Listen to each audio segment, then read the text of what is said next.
My name is Praveen Jayakumar. I head the technology for generative and agentic AI for APJ, and I'll also be joined by Ria Kapila from Evergent. So she will also be talking about how what they are doing in their organization, right? So this is a kind of, if you look into it, a very sobering statistics, right? It says that 46% of agentic application, the proof of concept, doesn't go into production, right? So proof of concept failing itself, it's not a problem, right? So the whole idea of doing a proof of concept is that some will fail, but the real problem is that let's say you had a proof of concept, your management is excited, they allocate the funding for it, and there is a real ROI. Business feels that there is a real ROI. If you are not able to take that to a production, that's where the real problem is, right? So when you look into it, so if you look into this chasm for every builders, on the left side, you see that you have this proof of concept where you are running this prototype, let's say in a laptop actually, right? And you are the only user for it. Cost doesn't really matter. On the right side, you have the production where you really have thousands of user, kind of unpredictable input, saying that usually it works, doesn't help in production, and then cost matters, compliance matters. This is the gap where you see this 46% of your proof of concept fails, right? So the idea is that you need to reduce this gap, and what are the different ways you could do it? You need to have the right infrastructure, right data practices, right governance, and then the right operational discipline, right? So this we have categorized it into four pillars, and then we will talk about it the more detail on those four pillars. Even before we go into this four pillars, in software, we always talk about the build versus buy, right? Whether you really need to develop the software or you can buy the software. Let's say if you have an agentic use case for workplace productivity or software development or something around connect, basically, right? The customer experience side of it, we do provide different capabilities. As AWS, we provide quick, Kiro CLI, Amazon Connect. These are some of the agentic features that is provided. Or let's say if you want to do something around DevOps, right, or a security, you want to create an agent. Already there are frontier agents that is available. These are production ready, fully managed. You can easily customize with your data, and then it takes few hours or few days to implement it, right? So you might want to consider it before you kind of create your own agents. But then there are a lot of use cases for you to create your agents, right? You might have your own unique business logic that is there, or you might want to integrate, let's say, with a legacy system, a mainframe system, or a complicated system, or you want that agent to speak your own language, basically, right? Your domain language, or agent itself is a business for you, right? So you want to have an end-to-end control. Those are the cases where we see people go and create their own agents. For that, we do provide, as AWS, we do provide different capabilities: Bedrock, Agent Core, and Strands. We will quickly talk about Bedrock, right? So Bedrock is one of the widely used product for customers to build their agents in AWS. I'll classify that Bedrock into two different capabilities. One, the model capabilities. It gives you a choice of model that you kind of want to use. It helps you to do the cost optimization, guardrail kind of features.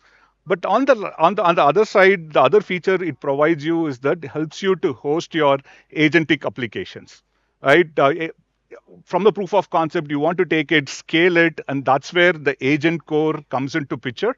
Agent core provides various different features like runtime, gateway, memory. Some of the features we will kind of, when we talk about the four different pillars, we'll go into those detail.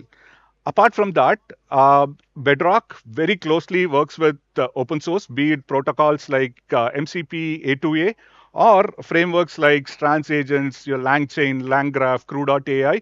It has a native integration with it, actually. Right? So now let's talk about the first pillar. I was talking about the four pillars, right? So let's talk about the first pillar. The first pillar is operational excellence. The question here is basically you kind of ask is that can your system scale in the production actually, right? That means three things.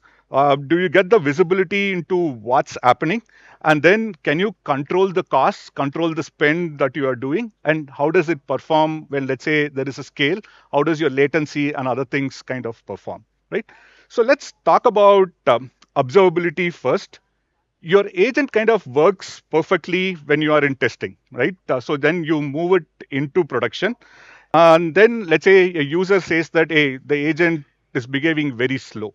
It could be your model, it could be certain tools that you are calling, or it could be a data that you are using, right? The retrieval of data probably is taking time. Without observability, you are actually debugging in blind, right? You don't know what really happening. And that's what observability does, is that it helps you to assess your system holistically, helps you to find the root cause, helps you to track your performance degradation even before your customer sees it. You will be able to track the performance and also troubleshoot, right? So you really know what's happening actually, right? But the challenge with agentic observability is more challenging. The reason being is that first one, fragmented. When I say fragmented, it is just not your LLM alone. There is going to be an tools call that it used to make. There is a database, probably you stored your information in a knowledge base kind of a scenario.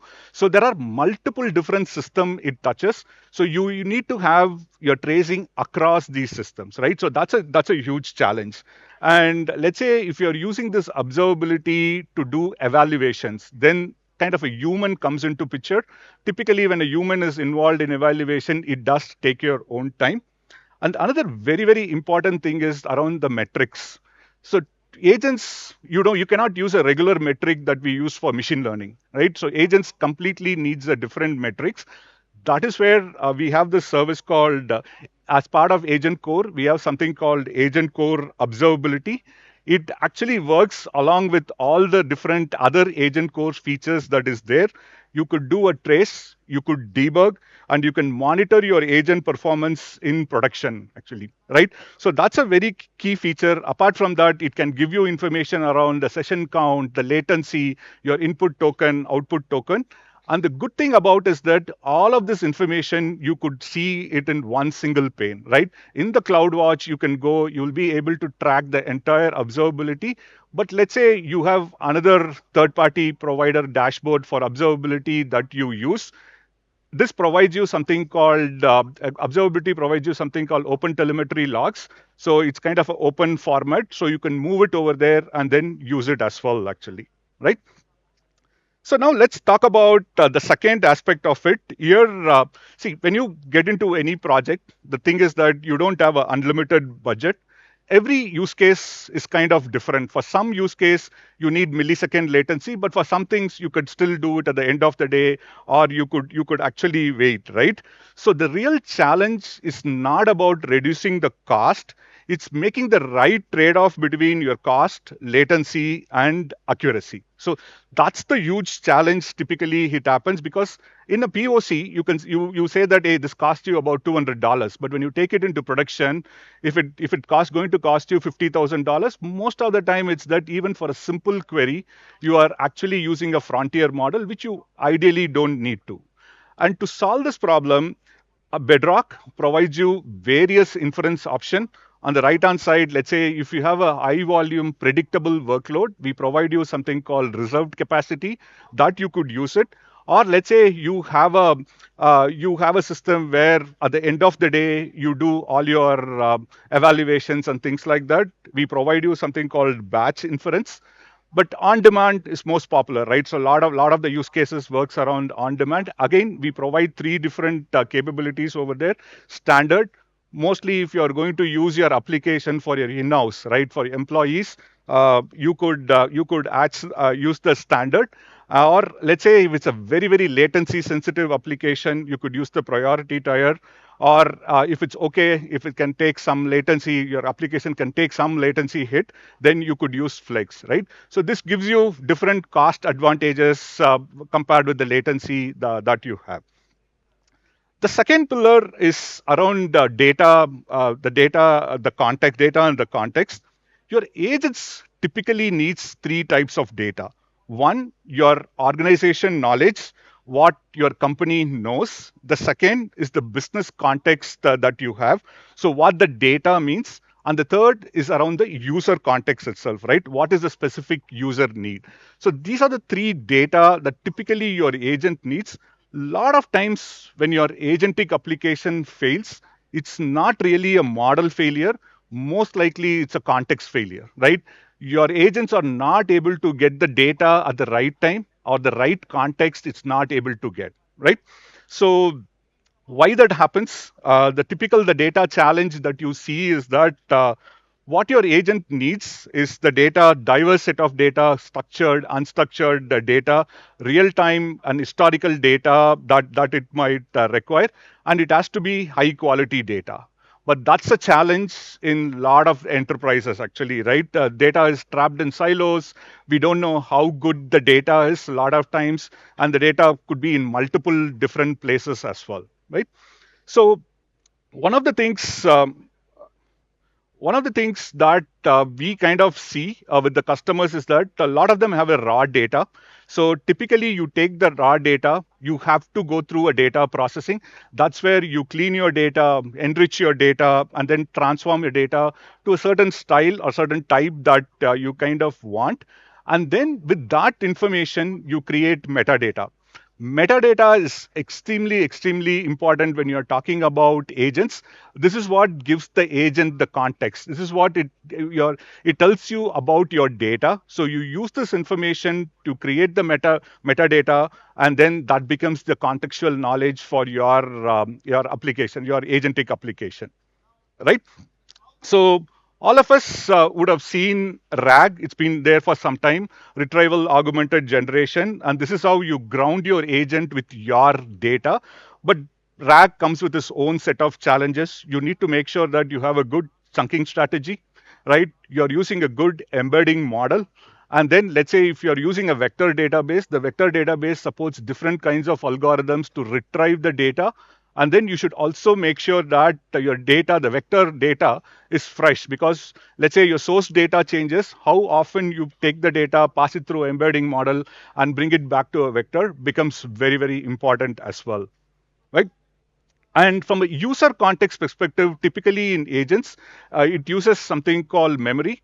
Most of the times, memory could be your short-term memory and a long-term memory. A lot of the session discussion, I mean, let's say in the conversation that you are having with agents goes to your short-term memory. But long-term memory plays a very vital role. Let's say a customer has said that, hey, always give me the figures in million. Your agent should remember that, right? And that's where things like a long-term memory plays a role. And for that, we provide something called agent core memory, which completely managed, and then it is secure. User message is isolated, and it survives across the sessions, right? So if you're going to use the long-term memory, it kind of survives across the session, right? So that's on the data. So if you go to the third pillar, it's around the trust. So if you see trust, it's basically as kind of two dimension. First, is it safe?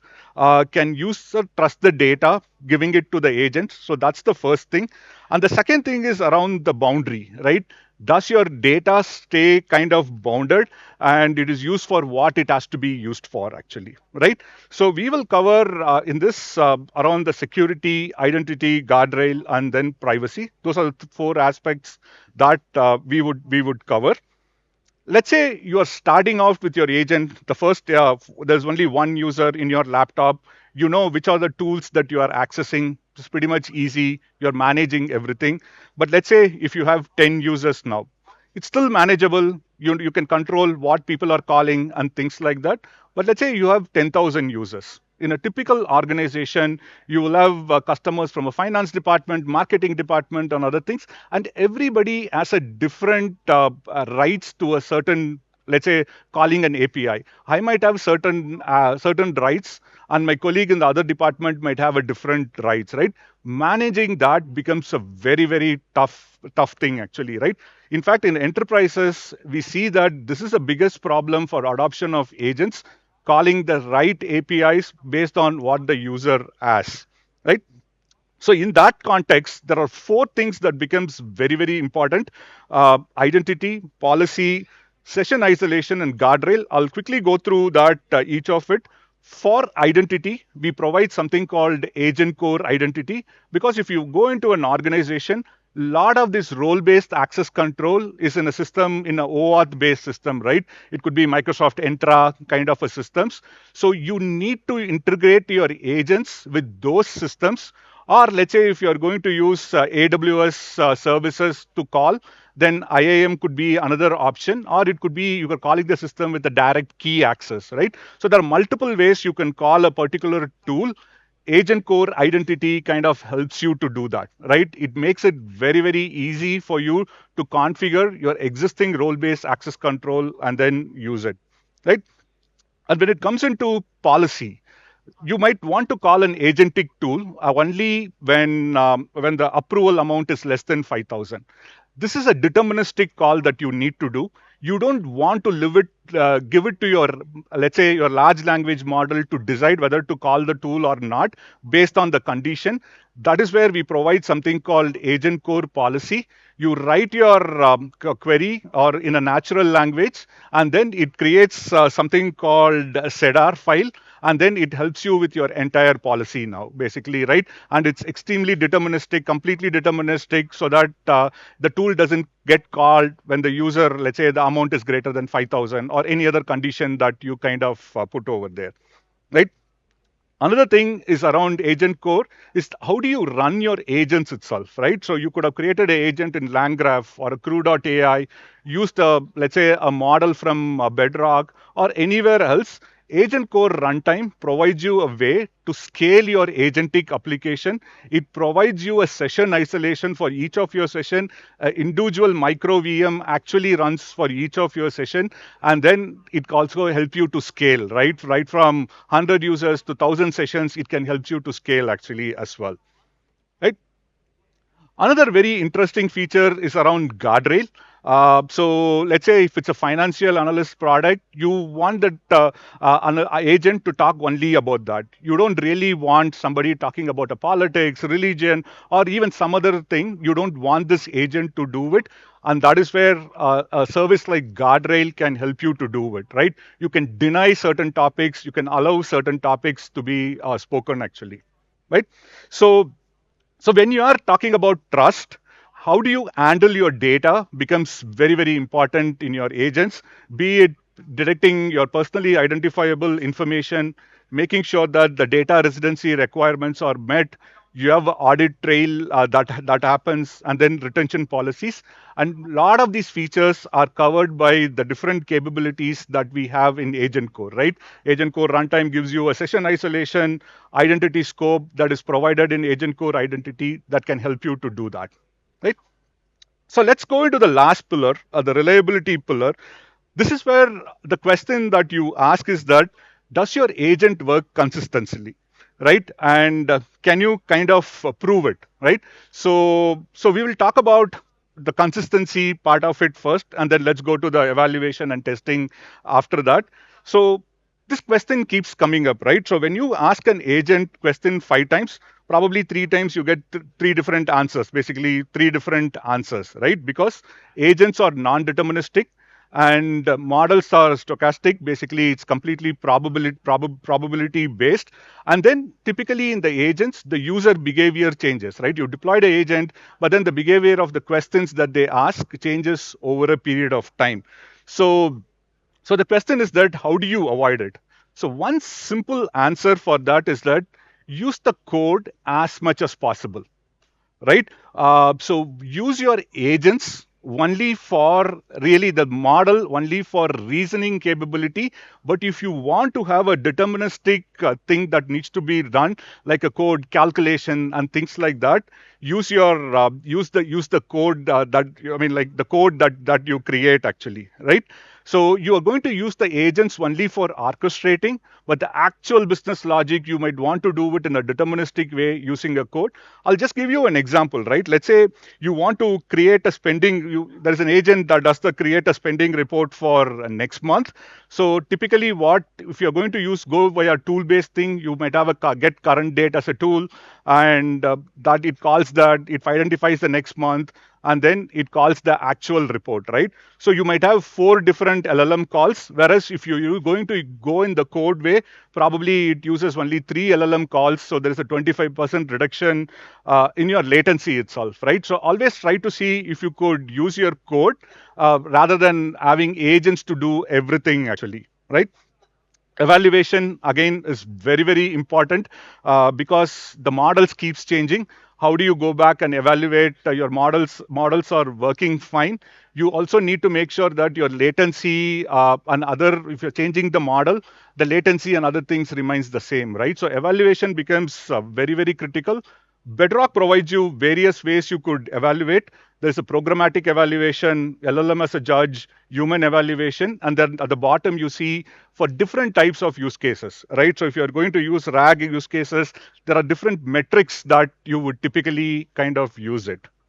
And this is for typically for the generative AI applications. But if you're going to use agents, then the evaluation is completely different. That's where we provide something called agent core evaluation. So what agent core evaluation will do is that you're online, when the agents are running, it can evaluate and give you a result. But if you want to do it offline also, it can work for you.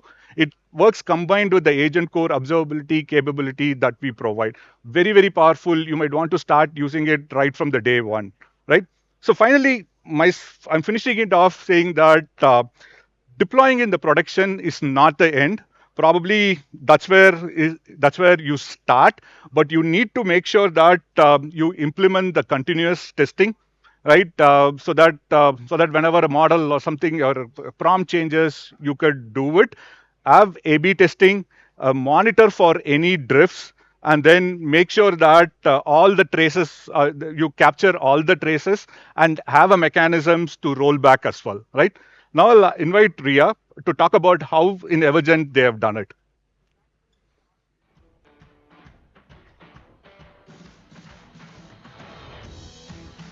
Thanks, Praveen. Good afternoon, everyone. Quick show of hands. How many of you have actually created or seen a demo that worked great in a conference room, but silently struggled when it hit the production? Quick show of hands. All right.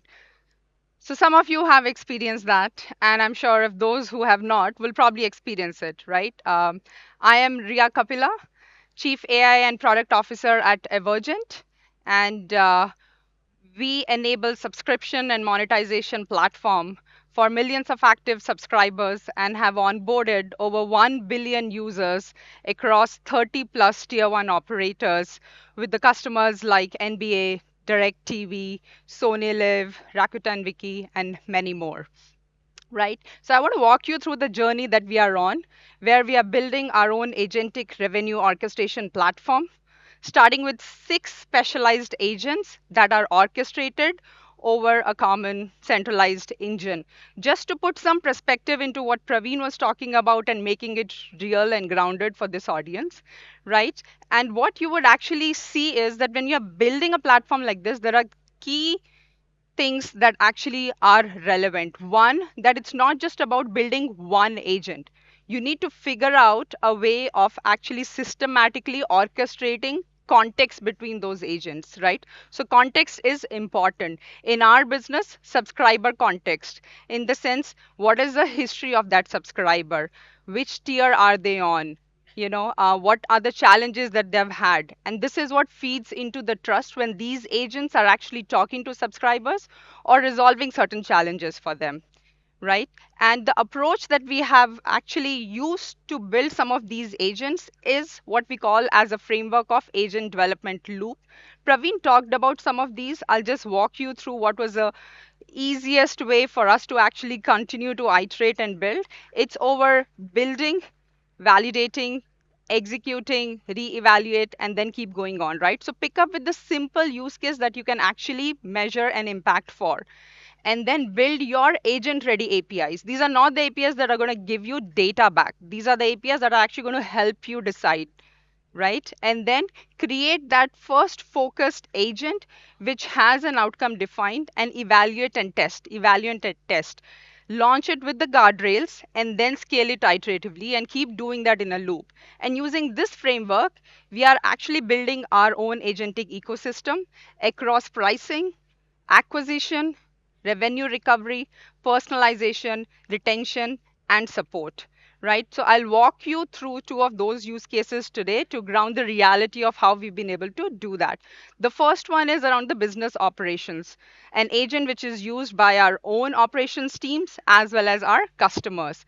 Right? So in the old world, how were the operations team actually creating products, bundles, pricing experiments, as well as promotions for subscribers, right? It involved a lot of complexity. There were multiple tabs, manual time consuming configurations that had to go through, where the customers had to one by one select all the fields. There were no data validations that were in line. You would only know about if something has worked or not when you click on save and you try to take it to the market, right? Which created a lot of bottlenecks and dependencies on the engineering team. Now, what we did is we built a pricing and monetization agent, which guided that whole agentic workflow to create these pricing bundles promotions just from a brief. There were no more tab hopping that was needed. Taking it to market became faster. There were default inline validations as well as auto suggested defaults for smarter validations in each of the fields. And that enables setting pricing and bundles dynamically in the context of the business right then and there.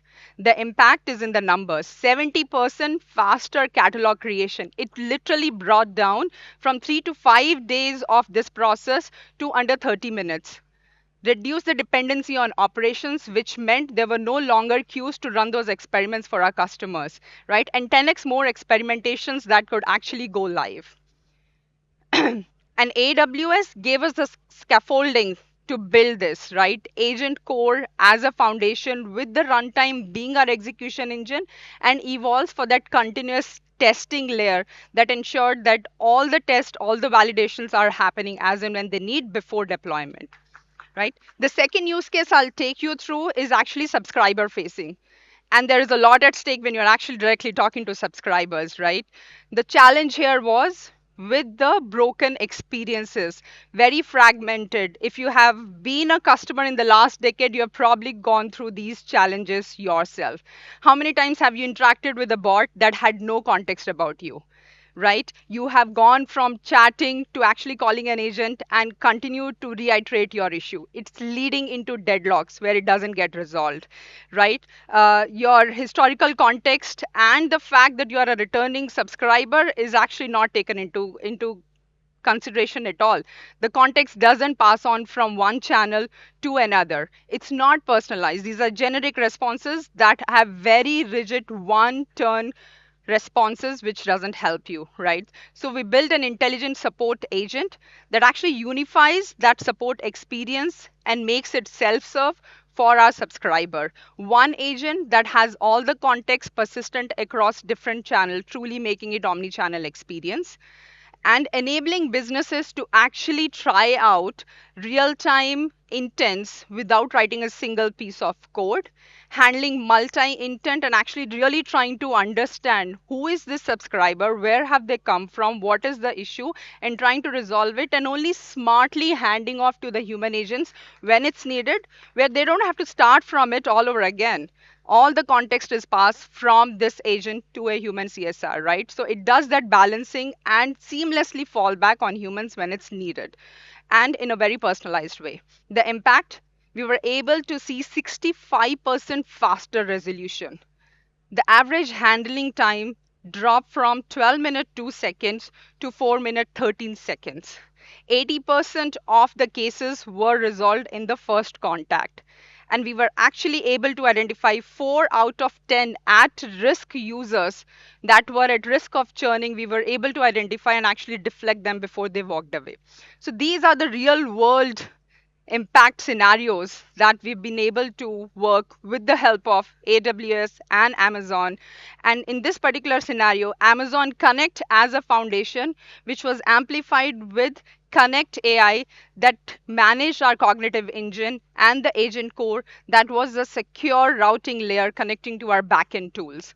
Right? This is the difference between actually reactively addressing a churn versus preventively retaining and building it into an engine. So, from all our experiences, I've put together key takeaways for the audience, which we learned along the way, and I hope it's helpful for you.